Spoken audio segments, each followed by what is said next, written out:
په هیواد کې د کاغذ د تولید او صادرولو نوی پیل.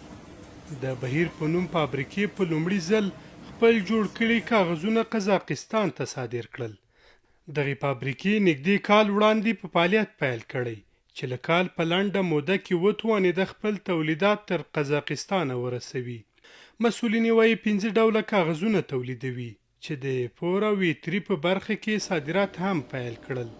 تقریبا په یوه هفته کې موږ 200 ټنه کاغذ صادر کړلو. صادر کړی هم د یو ځینې مشتریانو زموږ نه اخیستی چې مستقیما یې نقل کړل د حیرتانو د لارې قزاقستان ته.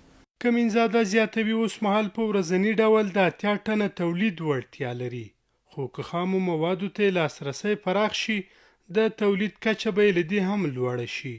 د پور په برخه کې چون ظرفیت خپل کامل لرو د موږ د امارت اسلامي نه هیله او آرزو دا ده چې د تعرفه نور هم پسې لوړه کړو تر څو د بهر هغه شی چې په داخل د ملک تولیدېږي هغه ضرورت نه دی چې د بهر وارد شي. ولې وارد شي؟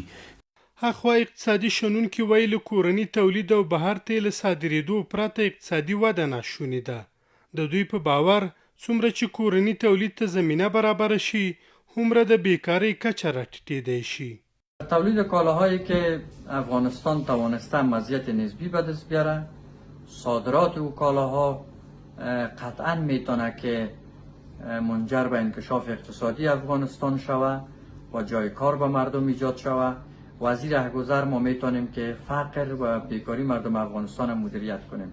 په لومړي ځل دغه پور کاغذ چې په افغانستان کې جوړ شوی قزاقستان هیواد ته صادریږي. تر دې وړاندې هم ځینې توکي چې په افغانستان کې دننه تولید شوي دي یو شمېر هیوادونو ته صادر شوي. صنعتکاران وایي که زمینه ورته برابره شي کولی شي چې په نورو برخو کې هم صنعت ته وده ورکړي. ولیجان محزون، ملي راډیو تلویزیون، کابل.